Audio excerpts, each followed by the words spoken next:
Krásny deň, milé ženy, pozdravujem vás do našej facebookovej skupiny Komunikáciou k blízkosti a spojeniu a pozdravujem vás po celkom dlhej pauze, po v podstate augustovej pauze celý mesiac, nakoniec sa z toho vykľul, ale veľmi dobre mi padlo trošku nechať odpočinúť aj hlavu a myšlienky od záležitostí, ktoré od premýšľania, pretože je to veľmi osviežujúce niekedy proste na nič nemyslieť, vypnúť si tú hlavu a je to veľmi dôležité, aspoň pre mňa na to, aby mi potom prišli nejaké nové zaujímavé myšlienky a nápady. Dajte mi vedieť, či to máte rovnako, či máte podobnú skúsenosť, že sa treba na dovolenke úplne vypínate a práve nemáte ani schopnosť, ani sa vám nechce premýšľať nad prácou a podobnými vecami, ktorými žijete v tom svojom bežnom živote. Takže vítam vás opäť, verím, že už sa postupne pripájate a dnes sa teším na to, že vám predstavím tému, ktorá je nie veľmi známa a veľa sa o nej nehovorí, respektíve veľa ľudí neverí, že sa to dá urobiť, že sa to, čo vám dnes predstavím, dá použiť a pritom je to jedna zo zásadných vecí, ktoré vám pomôžu cítiť sa v komunikácii naozaj oveľa lepšie. O čom to teda bude? Budem hovoriť o 3-sekundovom tichu, o technike mikropauzy, 3-sekundovom tichu, ktoré môže byť vašou veľmi veľkou komunikačnou výhodou. A na začiatok mám pre vás takú výzvu, aby ste si skúsili predstaviť, že by najväčšia sila vašich slov nebola v tom, čo poviete, ale práve v tom, kedy zostanete ticho. Viete si to predstaviť? Dáva vám to aspoň trochu zmysel? Možno áno, možno nie, napíšte do komentára. A inšpiráciou pre toto dnešné vysielanie bola otázka od jednej z vás, od Petry, ktorá napísala: keď odpoviem, často pôsobím prudko, a to aj v prípade, že si vopred tú odpoveď premyslím. Prečo to tak je? Prečo pôsobím takto prudko? Bojím sa, že na tých ľudí môžem pôsobiť až agresívne. A viem si predstaviť, že Petra, keď to písala, alebo keď zažíva tieto situácie, tak možno cíti strach, možno cíti dokonca až tlak z toho, že by mala reagovať rýchlo. Máte aj vy takú predstavu, že by ste mali reagovať rýchlo? Ja som ju vždy mala a vždy som reagovala rýchlo. A viem, že z vašich reakcií, z reakcií mojich klientiek viem, že veľa ľudí si to myslí. A veľa žien mi aj pri vstupe do facebookovej skupiny, keď sa pýtam, čo riešite v komunikácii, uvádza: neviem reagovať pohotovo.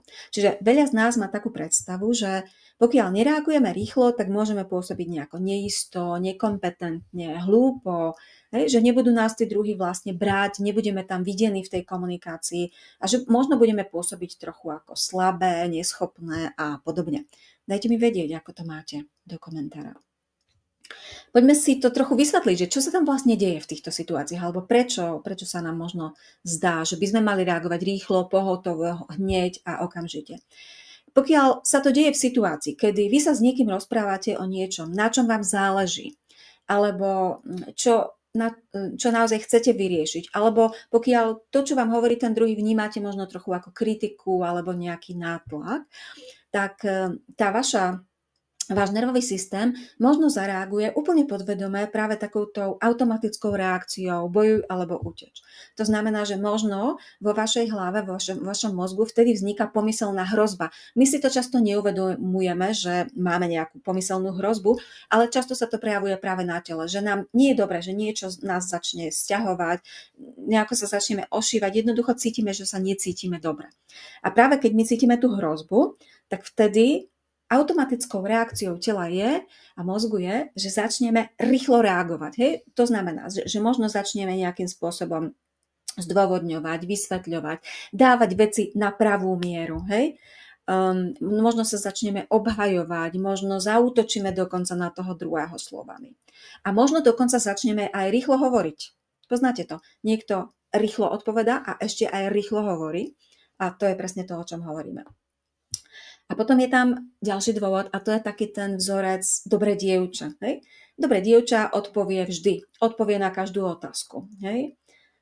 Nebude to ignorovať. Odpovie dostatočne rýchlo, aby ten druhý hneď mal tú odpoveď, lebo vedie to dobré dievča. Očakáva sa to od neho. A ďalší dôvod je, že si myslíme, to som už spomínala, že keď sme ticho, tak budeme vyzerať slabo, nekompetentne, menej cenne. A problém je, že pokiaľ my odpovedáme rýchlo, alebo reagujeme rýchlo a ešte možno aj zrýchlujeme tú našu reč, čo sa často v tých silných emóciách práve deje, tak problém je, že práve ten náš tón, ktorý pritom vlastne samozrejme je často vyšší alebo piskľavejší alebo silnejší, vyššia hlasitosť a tá kadencia, tá rýchlosť tej reči je rýchlejšia, tak práve ten tón a to tempo úplne zastrú význam tých slov, ktoré hovoríme. Že aj keď hovoríte vlastne v tej chvíli možno slova, ktoré môžu znieť slušne a úctivo, tak vlastne ten tón a to tempo tej vašej reči to nejakým spôsobom znehodnocuje a robí potom z toho vášho vyjadrenia niečo, čo môže byť pre toho druhého trochu prísilné, trochu príliš nátlakové, možno v niektorých prípadoch dokonca až agresívne. Také fakt, že nátlakové a môže to úplne zatieniť to, čo vlastne hovoríte, že človek sa viac sústredí na to, že potom aj tá druhá strana vlastne má v hlave a vzniká v jeho mozgu pomyselná hrozba v tom zmysle, že tento človek mi síce hovorí slova, ktoré OK, ale vlastne ich nedokážem úplne vnímať, pretože cítim sa trochu ohrozene z toho, ako rýchlo hovorí, ako hneď reaguje, hej, aké je to silné, aké je to hlučné, hlasné a tak ďalej a tak ďalej. Ako to má energiu silnú. A dajme si aj nejaký príklad, poviem vám príbeh, ktorý je inšpirovaný jednou z mojich mentoringových klientiek. Táto moja klientka má kamošku, s ktorou sa teda pravidelne stretávajú a v tomto konkrétnom príbehu mi rozprávala, že plánovali nejaký spoločný víkend a niekedy tá moja klientka má pocit, že tá kamoška ju neberie úplne vážne, že má tendenciu tak trochu ako keby poučať alebo dávať nejakým spôsobom dolu. A zvykom mojej klientky bolo na toto reagovať tak, že išla do tých silných emócií a mala tendenciu hneď skočiť tej kamoške do reči a začať sa obhajovať, začať jej vysvetľovať, prečo tak nie je, ako to vlastne je, čo ona tým chcela povedať, alebo ako to ona zamýšľala a vždy zvýšila aj hlas a tak, ako som hovorila, často aj zrýchlila tú svoju reč. Čiže povedala, ale to tak nebolo, alebo ale vedia, som to tak nemyslela, hej? A už tam bola taká emócia a taká úplne iná energia, nie je príliš pozitívna. A tiež som jej vysvetlila tento koncept mikropauzy a povieme si teda, čo to najskôr je. Je to vlastne taká technika, ktorú vy si môžete zaviesť ako nový návyk do svojej komunikácie, kedy vy predtým, než zareagujete na toho druhého, si dáte 2-3 sekundy ticha. Čiže dáte si pauzu. A toto je ale veľmi užitočné. Veľmi užitočné v tom, pretože vám to pomáha, ja vám za chvíľočku poviem v tom. Ale vrátim sa k tej mojej mentoringovej klientke. Namiesto toho, aby teda povedala, to tak nebolo, alebo veď ja som to tak nemyslela, veď to bolo tak a tak povedala niečo iné, alebo reagovala inak a povedala napríklad, počkaj, keď tak nad tým premyšľam, hej, a vidíte, že tá energia toho vyjadrenia je zrazu úplne iná. Že sa to celé nejakým spôsobom zmenilo, tá atmosféra sa zmenila. Že namiesto toho napätia a takého súboja, ktorý v tom prípade, keď tí dvaja ako keby na seba rýchlo a okamžite reagujú, namiesto toho prišlo možno trošku uvoľnenie, spomalenie tej konverzácie, zvedavosť a celý ten rozhovor sa fakt upokojil a obe strany sa začali oveľa viac počúvať a venovali si oveľa viac pozornosti. A aj moja klientka hovorila, že cítila zrazu viac kľudu, že sa to proste tak celé spomalilo a nemala tam na sebe ten tlak, že musím teraz reagovať, lebo proste to očakávam od seba ja, alebo si myslím, že by som mala. Čiže mala pocit, že konečne aj začína hovoriť jasnejšie, že vlastne viac premýšľa nad tou odpoveďou a že to nie je taká tá automaticky vystrelená odpoveď, ktorá vôbec nejde z racionálnej časti nášho mozgu, ale práve z tých úplne automatických reakcií. Čiže chcem tým povedať, že napríklad tá mikropauza alebo to 3-sekundové ticho môže vám vlastne otvoriť taký priestor, ktorý niekedy slova otvoriť vôbec nedokážu. A dám vám aj takú metaforu, také pripodobnenie, ako si to môžete ešte inak predstaviť. Predstavte si, že vám príde textová správa do chatu niekde, ktorá je bez medzier, je trochu dlhšia a je bez medzier. To znamená, nie sú tam ani bodky, nie sú tam odstavce, nie sú tam emotikony, nie je to naformátované nejako. Jednoducho sa to všetko zleje do jedného veľkého bloku. A vy, keď to idete čítať, tak už pri prvom pohľade na tú správu máte pocit, že je toho veľa. Ako váš mozog vám kričí, nechcem to čítať, proste to bude ťažké, to bude náročné. A aj keď to čítate, pretože chcete vedieť, čo tam vám tá písateľ píše, tak aj keď to čítate, tak neustále váš mozog je atakovaný tými myšlienkami, je to ťažké. Čiže sa na to nedokážete úplne sústrediť a svojím spôsobom ste nejako zahltení. Jednak tým množstvom toho neprehľadného textu, ale aj tými myšlienkami vašej hlavy, ktoré vás vyrušujú a ktoré vám stále hovoria, nečítaj to je ťažké, to je náročná práca, hej, to bude lopota, to nerob. Hej. A naopak predstavte si správu, ktorá je síce dlhšia, ale je rozdelená do viacerých správ, alebo je oddelená odstavcami, alebo sú tam nejaké emotikony. Proste to je také vzdušnejšie, lepšie sa to číta, je to rozdelené po jednej, dvoch, maximálne dvoch vetách, čiže aj logicky vám to dáva zmysel, ako je to pooddelované. Je to úplne iný pocit. Hej, môžete aj reagovať potom na to inak, pretože na každú tú správu môžete odpinknúť odpoveď a reagovať k danej veci a aj tomu prijímateľovi je potom jasné, na čo reagujete. No a presne takto je to aj v tých rozhovoroch. Práve tá mikropauza, to 3-sekundové, 2-3-sekundové ticho je niečo ako tá medzera, ako ten odstavec, ako ten emotikon v tej vašej reči. Dodáva tomu, čo medzi vami prebieha, medzi vami a vašim komunikačným partnerom, partnerkou, dodáva to zrozumiteľnosť a aj lepší pocit pri tom počúvaní. A zároveň, ako som hovorila, to veľmi skľudňuje a upokojuje ten rozhovor. Čiže tá pauza, to nie je prejav nekompetentnosti, neschopnosti alebo toho, že nie sme dosť dobré. Práve naopak, pauza nie je žiadne prázdne miesto, ale môžete ju chápať ako nejaký dizajn preto, aby vo vašej komunikácii bolo viac jasnosti, viac kľudu, viac premyslenosti, ale aj viac blízkosti v konečnom dôsledku, pretože keď takto komunikujete pomalšie a dávate tam aj to ticho, dávate tam aj tú pauzu, tak máte možnosť viac si tie veci premyslieť, viac zareagovať z tej pozície tej prítomnej chvíle a z toho, čo naozaj chcete povedať a nie z toho, čo z vás vyletí automaticky len na základe nejakej vašej emočnej reakcie. Existuje dokonca aj výskum o tom, aké veľmi dôležité je chvíľočku počkať predtým, než niekomu odpovedáte. Je to výskum od Mary Rowe, ktorý robil sa ešte v 70. rokoch a potom ho ešte opakovali následne v 86. myslím.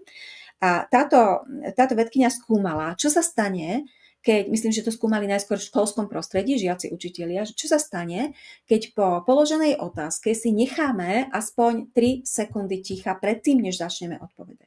A ten výskum priniesol veľmi zaujímavé odpovede a síce, že tie odpovede, ktoré po tejto pauze prichádzajú, boli oveľa logickejšie, oveľa premyslenejšie, oveľa pokojnejšie. A, čo je veľmi, veľmi zaujímavé, tí ostatní, tých ľudí, ktorí si dali pauzu pred odpoveďou, vnímali s oveľa väčším rešpektom a oveľa kompetentnejšie. Čiže dáme si nejaké príklady za chvíľočku.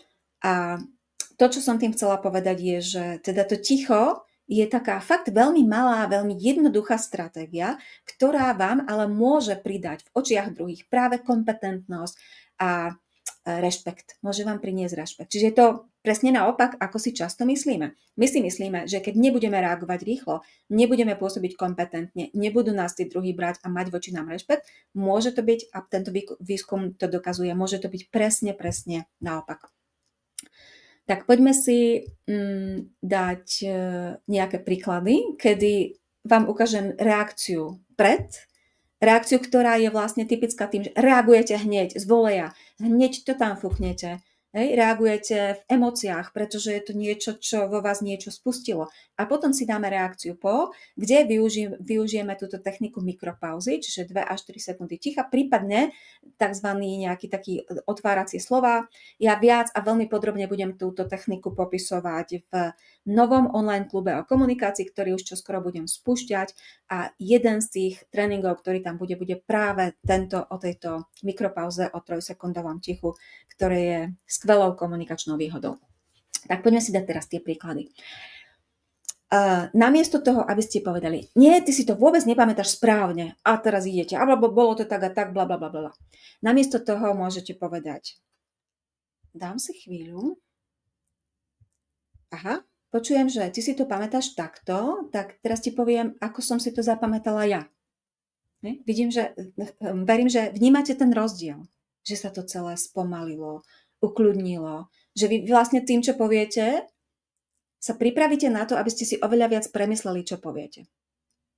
Ďalší príklad. Namiesto pôvodnej reakcie, emotívnej, rýchlej, napríklad takej, že prosím ťa, veď to je úplná blbosť. Ja som to vybavila. Dobre, ale čo ty? A už idete. Hej, kritizujete toho druhého, alebo sa nejako obhajujete, vysvetľujete. Tá energia je v tom taká Namiesto toho môžete zareagovať úplne inak. Môžete povedať napríklad teraz si potrebujem dať chvíľu, lebo by som ti to chcela vysvetliť jasne, aby si pochopila, ako som nad tým premyšľala, alebo ako som to myslela. Úplne iná reakcia. Spomalenie, skľudnenie, viac pokoja. Vnímate to? Alebo namiesto reaktívnej odpovede, ale to vôbec nie je pravda, tak to predsa nebolo. Môžete povedať, počkaj chvíľku. Tak najskôr by som ti chcela povedať, čo som teraz počula ja od teba a potom ti vysvetlím ten svoj pohľad. Podobná odpoveď, ale trošku iné slova. Ale ten rozdiel v tej reakcii, v tej energii, ktorú vlastne vy takto vytvárate v tom rozhovore, je podľa mňa zásadný. A preto mám pre vás myšlienku na zamyslenie. V ktorých vašich rozhovoroch, možno s kamoškou, možno s partnerom alebo s dieťaťom, by vám pomohlo začať odpovedať o 3 sekundy neskôr, ako zvyčajne odpovedáte. Myslím tým najmä situácie, ktoré sa vám treba zopakujú. Kde by to bolo pre vás veľmi užitočné. Ak budete chcieť, napíšte mi kľudne aj do komentára. Takže toľko o tej mikropauze.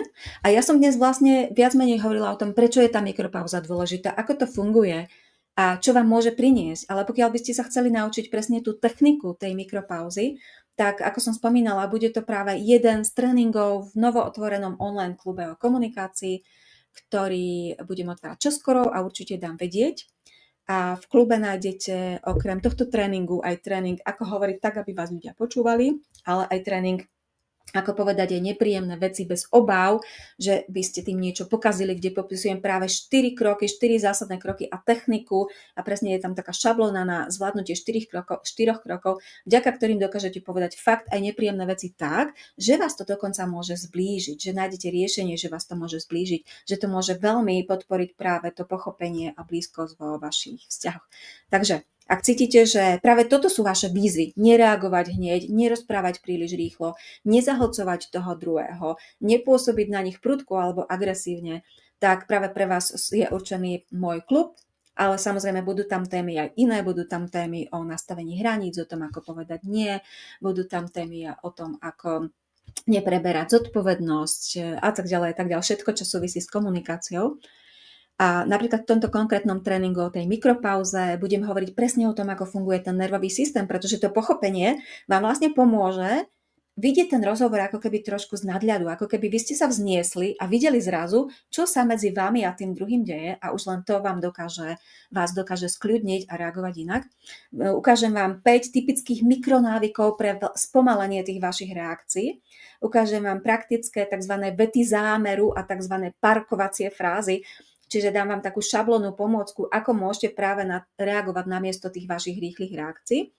Vysvetlím vám, ako vydržať tie 3 sekundy, čo v tom čase robiť s očami, s dýchom, s hlasom. A dám vám aj také minikroky, to znamená taký návod na to, taký týždenný plán na to, ako si tento nový návyk začať zavádzať do svojich rozhovorov a do svojej komunikácie tak, aby to pre vás nebolo náročné, aby to bolo veľmi prirodzené, aby sa vám to tak nabaľovalo a aby ste stále viac upevňovali tento návyk. Takže dnes to bolo o mikropauze, milé ženy. Mikropauza, 3-sekundová medzera predtým, než odpoviete, je jednoduchým krokom, ktorý vám môže priniesť pokoj, rešpekt, to, že vás ostatní vnímajú kompetentnejšie, uvážlivejšie, že v tých vašich rozhovoroch bude oveľa viac prítomnosti, oveľa viac z toho, čo tam potrebujete mať a čo vlastne prináša v konečnom dôsledku aj oveľa lepšie vzťahy. Tak, ja sa budem tešiť na vás na budúce a zároveň chcem aj oznámiť, že po spustení toho spomínaného online klubu bude ten koncept mojich vysielaní smerovaný práve do toho klubu. Ja vám vždy v našej facebookovej skupine poviem, čo sa v klube chystá alebo čo tam nové pribudlo. Budem vám dávať aj naďalej tu na nejaké tipy, ale gro toho všetkého, tých mojich tipov alebo postupov, návodov, stratégií, zamyslení a všetkého možného súvisiaceho s s komunikáciou bude práve v tom online klube. Bude to niečo, čo bude mať symbolickú cenu, ale čo bude mať, verím, že obrovskú hodnotu a ja sama sa už veľmi teším na spustenie tohto nového klubu. Dajte mi vedieť do komentára, ako to vy máte s rýchlymi odpovediami, či ste poznali koncept mikropauzy alebo čokoľvek, čo mi chcete zdieľať v súvislosti s tým, čo som dnes spomínala, vaše skúsenosti, vaše pohľady na to. Tak, ja sa budem tešiť na vás na budúce. Majte sa a krásny zvyšok dňa.